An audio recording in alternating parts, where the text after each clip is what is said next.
Fala galera, beleza? Bem-vindos a mais um Direto do Forno e hoje com um assunto bem quente. Nos últimos tempos aumentaram as estatísticas que o nazismo, como ação ou discurso, vem aumentando seu espaço de influência no mundo inteiro. E o que mais me chocou foram casos recentes sobre professores de história no Brasil que estão fazendo simpatia ao nazismo ou tentando limpar a barra dos nazistas, apresentando a verdade oculta e politicamente incorreta, enfim. Esses últimos casos me motivaram inclusive a fazer o vídeo de hoje, falando sobre revisionismo e negacionismo histórico, principalmente no caso brasileiro. E antes da gente seguir para falar sobre esse papo que é muito importante, já dá aí um like no vídeo, se inscreve no canal e se curtiu, compartilha com os amigos. O assunto é sério e quanto mais gente está envolvida no debate, melhor.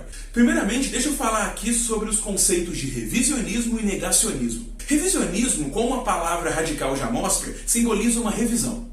No caso da história, esse conceito de revisão é muito natural da prática científica e historiográfica. Afinal de contas, você atualiza pesquisas antigas, você adiciona novos dados, novas bases documentais e com isso a ciência avança. Você respeita a comunidade organizada de cientistas que fazem parte desse trabalho com você e você ainda tem fontes de oposição, fontes de crítica e aí a gente consegue ter uma ciência definitivamente feita. Porém, quando esse revisionismo está mais preocupado com bases ideológicas ou para contemplar certas coisas que não têm um paradigma científico, evidência ou mesmo não liga para como a ciência é feita, aí esse revisionismo passa a ser um revisionismo negativo.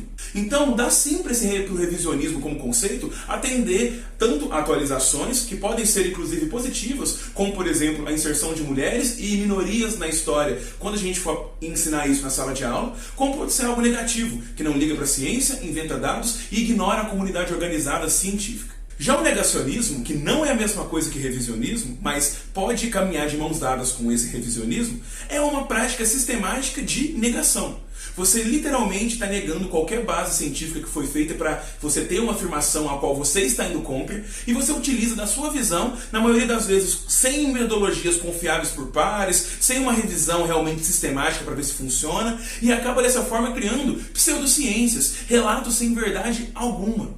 E isso é muito problemático porque são coisas que estão aumentando muito seu espaço com as redes sociais e com o jeito que a nossa comunicação social está se comportando, cada vez mais extremista e cada vez mais em bolhas, com pessoas reafirmando, inclusive, o que é errado quando a gente coloca uma análise plural para ver aquele feito científico ou que tenta ser científico. Dessa maneira, a gente proliferou a terra plana, a negação do Covid, a negação do aquecimento global, entre outras coisas que acabam atacando tanto a comunidade organizada de cientistas quanto a ciência em si, falando que os dados são mentirosos, que tem traços bem ocultos das grandes instituições de pesquisa que querem empurrar o mundo para uma mentira e ignorar a verdade.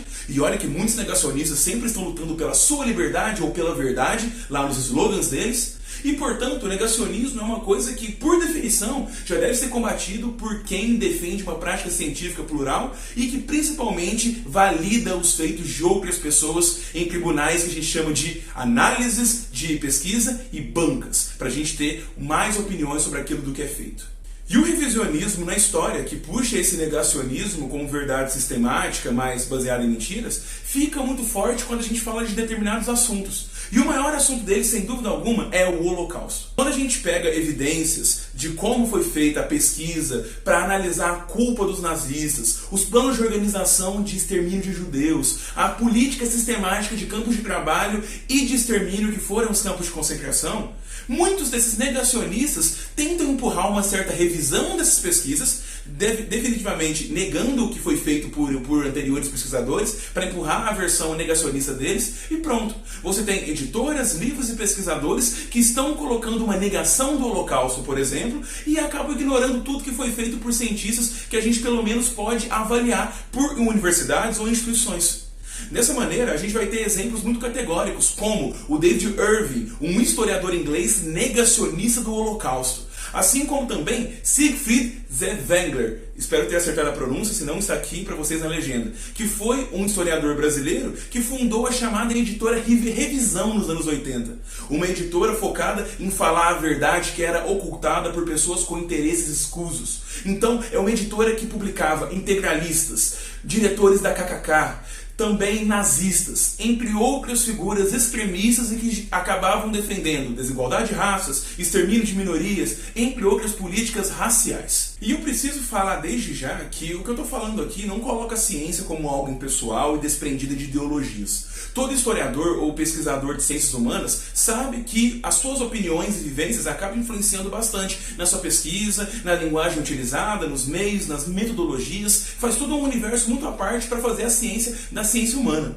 Mas é importante colocar que quando você está fazendo esse tipo de pesquisa, você respeita o trabalho de outras pessoas, abre seu espaço para crítica, coloca evidências de uma maneira transparente e diversa para ela realmente sofrer um julgamento, para você ser avaliado se aquilo que você fala faz sentido, existe comprovação científica. E mesmo nas ciências humanas, a gente tem o nosso jeito de fazer ciência, mas a gente tem certas regras que fazem o aprendizado acontecer. Não é você ignorar a ciência no sentido de apenas temos opiniões e todo mundo pode participar apenas colocando o que pensa. Existem certas regras, existem certos limites. Um historiador chamado Reinhard Koselleck coloca uma coisa muito forte, que é: as fontes têm o poder de veto. Ou seja, as opiniões dos historiadores, elas estão sempre coadunadas com as evidências que as sustentam. Isso é importantíssimo. E no caso da sala de aula, a gente já tem um problema que é a questão da hierarquia.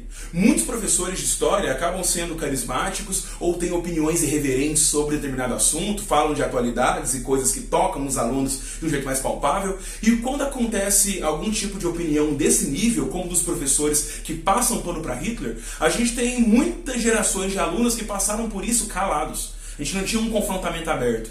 E nos dias de hoje, ainda mais com câmeras, ainda mais com um aluno cada vez mais protagonista do saber, a gente está tendo confrontamentos que são necessários.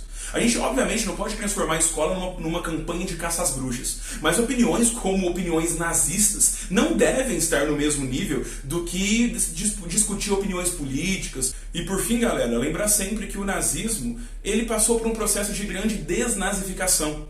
Quando os aliados, Rússia, Inglaterra, Estados Unidos e França invadem e dividem a Alemanha, a gente tem toda uma campanha de destruição cultural do que era o nazismo, de uma interação supernova de gerações de alemães que não veem mais uma ciência e uma sociedade na base racialista, como divisão hierárquica de raças, com brancos em cima, arianos no caso, e negros e outras minorias embaixo. Então, essa questão cultural nova, assim como toda a construção social, é, de fato, um desenvolvimento de debates, educação, cultura, integração. E isso é importante porque, se desde 47 a gente tem uma Declaração Universal dos Direitos Humanos, se a gente tem regras de como funcionam a ética em muitas pesquisas, se a gente tem uma luta por uma educação cada vez mais inclusiva e uma sociedade que abraça mais as diferenças, é uma construção que a gente faz justamente porque, através da memória histórica, nós conseguimos lembrar do que foi feito de errado no passado. Então, esse uso novo da memória, como diria Paul Ricoeur, ele acaba gerando consequências sociais muito poderosas. E quando a gente pratica o oposto da memória, que é o esquecimento, que pode ser também sistemático por grupos políticos, por uma posição social estabelecida, esse esquecimento pode destruir evidências de danos terríveis que aconteceram no passado. E aí, sem esse tipo de noção, a gente pode, de fato, na finitude de ações humanas possíveis, acabar repetindo isso. História não se repete, mas se a gente não conhece muito do passado, a gente pode acabar entrando em rimas terríveis do que aconteceu anteriormente. E o nazismo talvez seja uma das mais poderosas e marcantes dessas. E a gente não pode deixar as pessoas que deveriam estar em sala de aula falar de esse tipo de absurdo sem ter uma reação da sociedade. E é isso, galera. Espero que tenham gostado dessa reflexão. Segunda que vem a gente tem mais Direto do Forno e aguardo vocês lá. Muito obrigado e até a próxima.